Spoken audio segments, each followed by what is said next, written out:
بسم اللہ الرحمن الرحیم. یہ اردو ریڈیو قطر ہے. اب آپ عائشہ مجاہد سے خبریں سنیے. ابتدا میں پیش خدمت ہیں اہم خبروں کی سرخیاں. صاحب سمو امیر اقوام متحدہ کی جنرل اسمبلی کے 77ویں سیشن کے افتتاحی اجلاس میں شرکت کے بعد نیو یارک سے روانہ ہو گئے. صاحب سمو امیر نے بیلیز کی گورنر جنرل کو ان کے ملک کے یوم آزادی کے موقع پر مبارکباد کا برقی پیغام ارسال کیا. نائب امیر سے آج دیوان امیری میں جمہوریہ مولدووا کے سفیر نے ملاقات کی، جو قطر میں اپنی سفارتی ذمہ داریوں کے اختتام پر عنقریب وطن واپس جا رہے ہیں. اور آج صبح دیوان امیری میں وزیر اعظم اور وزیر داخلہ کی صدارت میں قطر کی کابینہ کا باقاعدہ اجلاس منعقد ہوا. یہ تھی اہم خبروں کی سرخیاں. لیجیے اب پیش خدمت ہے خبروں کی تفصیل.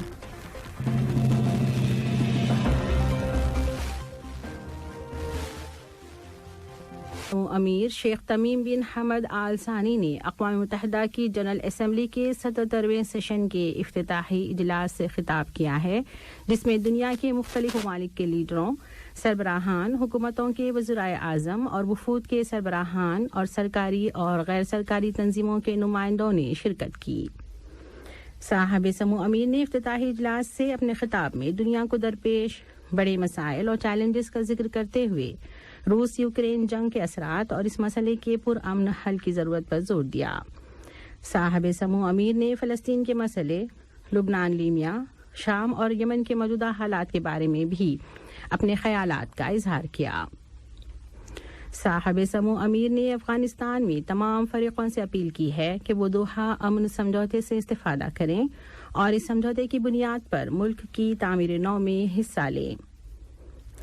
صاحب سمو امیر نے اپنے خطاب میں ان ممالک کے کردار کی بہت تعریف کی جنہوں نے شامی پناہ گزینوں کو قبول کیا ہے. صاحب سمو امیر نے کہا کہ قطر رواں سال نومبر میں فیفا ورلڈ کپ قطر 2022 ٹورنامنٹ کی میزبانی کر رہا ہے اور وہ دنیا کے سبھی ممالک کو خوش آمدید کہتا ہے. صاحب سمو امیر نے کہا کہ دنیا کو اس وقت ایندھن اور توانائی کے جس بحران کا سامنا ہے اس کی ماضی میں کوئی مثال نہیں ملتی. انہوں نے مزید کہا کہ قطر اس بحران کی شدت میں کمی لانے کی کوششیں جاری رکھے ہوئے ہے. صاحب سمو امیر شیخ تمیم بن حمد آل ثانی اقوام متحدہ کی جنرل اسمبلی کے 77ویں سیشن کے افتتاحی اجلاس میں شرکت کے بعد اپنے وفد کے ممبران کے ہمراہ نیو یارک سے روانہ ہو گئے. صاحب سمو امیر شیخ تمیم بن حمد آل ثانی نے نیو یارک کے میٹروپولیٹن میوزیم آف آرٹ میں منعقدہ استقبالیہ تقریب میں بھی شرکت کی، جس میں قطر کے عجائب گھروں کے ساتھ نئی شراکت داری کا اعلان کیا گیا. صاحب سمو امیر نے میوزیم کا دورہ کیا اور اسلامک آرٹ کلیکشن کا مشاہدہ کیا، جسے اب قطر ہال کا نام دیا گیا ہے. اس ہال میں آثار قدیمہ اور تاریخی نوادرات کے ساتھ ساتھ اسلامی مینوسکرپٹس اور آرٹ ورک کے شاہکار رکھے گئے ہیں. تقریب میں قطر میوزیم کی چیئرپرسن شیخہ المیاسہ بنت حمد بن خلیفہ آل ثانی، صاحب سمو کے ہمراہ آنے والے وفد کے ممبران اور استقبالیہ تقریب کے دیگر مہمانوں نے شرکت کی. صاحب سمو امیر شیخ تمیم بن حمد آل ثانی نے بیلز کی گورنر جنرل فروائلا زالام کو ان کے ملک کے یوم آزادی کے موقع پر مبارکباد کا برقی پیغام ارسال کیا ہے. نائب امیر شیخ عبداللہ بن حمد آل ثانی نے بھی اس موقع کی مناسبت سے بیلز کی گورنر جنرل کے نام مبارکباد کا برقی پیغام روانہ کیا ہے.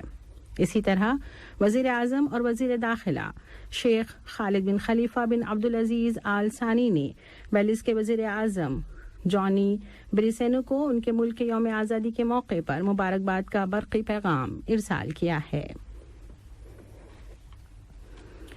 نائب امیر شیخ عبداللہ بن حمد آل ثانی سے آج صبح دیوان امیری میں جمہوریہ مولدووا کے سفیر وکٹر ٹویکن نے ملاقات کی، جو قطر میں اپنی سفارتی ذمہ داریوں کے اختتام پر عنقریب وطن واپس جا رہے ہیں. نائب امیر نے سفیر موصوف کو ان کی مستقبل کی ذمہ داریوں میں کامیابی اور دونوں ملکوں کے درمیان تعلقات میں مزید ترقی کے لیے نیک خواہشات کا اظہار کیا. جمہوریہ مولڈووا کے سفیر نے بھی صاحب سمو امیر اور نائب امیر کا اس تعاون کے لیے شکریہ ادا کیا جو انہیں قطر میں قیام کے دوران سرکاری اداروں کی جانب سے حاصل رہا اور جس کی بدولت انہیں اپنے سفارتی مشن میں کامیابی حاصل ہوئی۔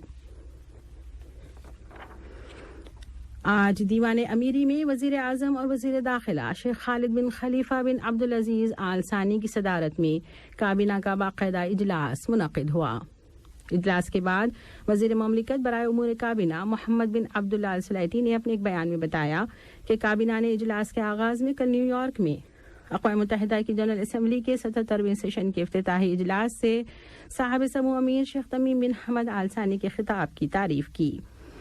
کابینہ نے اس بات کی توثیق کی کہ صاحب سمو امیر نے اپنے خطاب میں دنیا کو درپیش مختلف مسائل پر جامع طور پر روشنی ڈالی اور دنیا کے بہت سے خطوں کو متاثر کرنے والے چیلنجز اور بحرانوں کا مقابلہ کرنے کے معاملے میں اپنے جامع تصورات، نظریات اور تعمیری تجاویز پیش کی۔ کابینہ نے اپنے آج کے اجلاس کے ایجنڈے میں شامل موضوعات پر بحث کی اور ان کے بارے میں مناسب فیصلے صادر کیے۔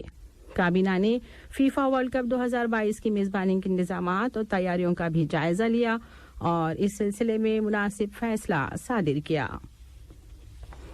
قطر کی وزارت داخلہ نے ریاض میں خلیج کونسل برائے تعاون GCC کے جنرل سیکریٹریٹ میں منعقدہ GCC کی ریاستوں کے پبلک سیکورٹی کے اداروں کے سربراہان کے اجلاس میں شرکت کی ہے۔ اجلاس میں قطر کی وزارت داخلہ کے وفد کی سربراہی کوسٹ اینڈ بارڈر سیکورٹی کے شعبے کے ڈائریکٹر جنرل میجر جنرل ناصر جابر النعیمی نے کی۔ اجلاس میں اس کے ایجنڈے میں شامل موضوعات زیر بحث آئے جن میں مشترکہ سلامتی کمیٹیوں کے نتائج اور سفارشات پر عمل کرنے اور ان کے نفاذ پر کام کرنے کے طریقے شامل ہیں جن سے مشترکہ گلف سیکورٹی میں اضافہ ہوگا۔ یہ خبریں ریڈیو قطر سے نشر کی جا رہی ہیں۔ آج نیو یارک میں قطر نے اقوام متحدہ کی جنرل اسمبلی کے 77ویں سیشن کی سائیڈ لائن پر برطانیہ کے ساتھ خلیج کی کونسل برائے تعاون GCC کی ممبر ریاستوں کے وزرائے خارجہ کی ملاقات میں شرکت کی۔ ملاقات میں وزیر مملکت برائے خارجہ امور سلطان بن سعد المریخی نے قطر کی نمائندگی کی۔ حمد میڈیکل کارپوریشن HMC کے حمد جنرل اسپتال کے میڈیکل ڈائریکٹر ڈاکٹر یوسف المسلمانی نے کہا ہے کہ فیفا ورلڈ کپ کے شائقین کے لیے ہوائی جہاز میں سوار ہونے اور قطر روانگی سے پہلے اپنا PCR ٹیسٹ کروانا ضروری ہوگا۔ ڈاکٹر یوسف المسلمانی کا کہنا ہے کہ فری ٹریٹمنٹ کے لیے شائقین کو حیا کارڈ دکھانا شرط ہے۔ انہوں نے مزید کہا کہ قطر میں ٹریول اینڈ ریٹرن پالیسی کو اپ ڈیٹ کر دیا گیا ہے اور قطر آنے والے تمام افراد کے لیے ضروری ہے کہ وہ جہاز میں سوار ہونے سے قبل کرونا کا منفی ٹیسٹ کرائیں۔ اس کے لیے بین الاقوامی سطح پر منظور شدہ 2 ٹیسٹ ہیں، PCR ٹیسٹ یا ریپڈ ٹیسٹ۔ کرونا ویکسینیشن کی شرط کے بارے میں ان کا کہنا تھا کہ قطر میں داخل ہونے والے وزٹرز کے لیے اس شرط کو ختم کر دیا گیا ہے، تاہم طیارے میں سوار ہونے سے پہلے ٹیسٹ کی شرط برقرار ہے۔ اسرائیل اور ترکی کے لیڈروں کے درمیان سن 2008 کے بعد پہلی بار براہ راست ملاقات ہوئی ہے۔ واضح رہے کہ دونوں ملکوں کے درمیان سفارتی تعلقات قائم ہیں۔ اسرائیل کے وزیر اعظم یائر لیپڈ اور ترکی کے صدر رجب طیب ایردوان کے درمیان یہ ملاقات نیو یارک میں اقوام متحدہ کی جنرل اسمبلی کے 77ویں سیشن کے موقع پر ہوئی ہے۔ یاد رہے کہ دونوں ملکوں نے گزشتہ ماہ اگست میں باضابطہ طور پر مکمل سفارتی تعلقات بحال کیے جن میں سفیروں کا تبادلہ بھی شامل ہے۔ روس کے صدر ولادیمیر پوٹین نے یوکرین میں روسی فوجیوں کی ہلاکتوں کے بعد اپنی فوج کو جزوی طور پر متحرک ہونے کے احکامات جاری کیے ہیں۔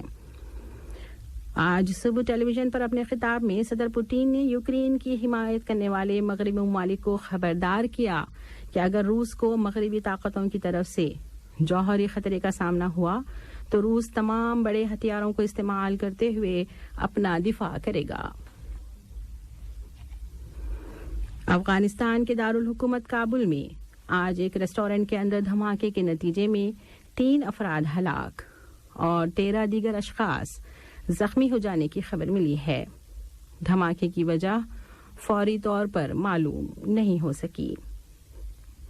اور اب آخر میں خاص خبروں کا خلاصہ ایک مرتبہ پھر سن لیجیے۔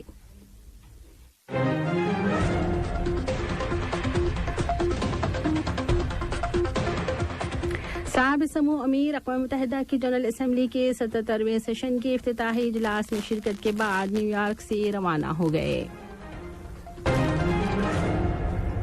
صاحب سمو امیر نے بیلیز کی گورنر جنرل کو ان کے ملک کے یوم آزادی کے موقع پر مبارکباد کا برقی پیغام ارسال کیا ہے۔ نائب امیر سے آج دیوان امیری میں جمہوریہ مولڈووا کے سفیر نے ملاقات کی، جو قطر میں اپنی سفارتی ذمہ داریوں کے اختتام پر عنقریب وطن واپس جا رہے ہیں۔ اور آج صبح دیوان امیری میں وزیر اعظم اور وزیر داخلہ کی صدارت میں قطر کی کابینہ کا باقاعدہ اجلاس منعقد ہوا۔ اردو ریڈیو قطر سے خبروں کا آج کا دوسرا نشریہ ختم ہوا۔ نیوز روم سے news producer Mahmood Ahmed, studio سے تکنیکی معاون جاسم عیسیٰ الحداد اور عائشہ مجاہد کو اجازت دیں۔ اللہ حافظ۔ السلام علیکم دوستو، میں ہوں شیخ نور۔ آپ دیکھ رہے تھے قطر نیوز ٹوڈے۔ مجھے امید ہے کہ یہ ویڈیو آپ کو انفارمیٹک لگی ہوگی۔ اسی طرح کے ویڈیو پاتے رہنے کے لیے نور ٹائم 24/7 یوٹیوب چینل کو سبسکرائب کیجیے اور اس ویڈیو کو لائک، کمنٹ اور شیئر ضرور کیجیے۔ اگر آپ فیس بک پر دیکھ رہے ہیں تو شیخ نور پیج کو لائک کیجیے اور فالو کیجیے تاکہ میں جیسے ویڈیو اپلوڈ کروں آپ تک پہنچ جائے۔ شکریہ۔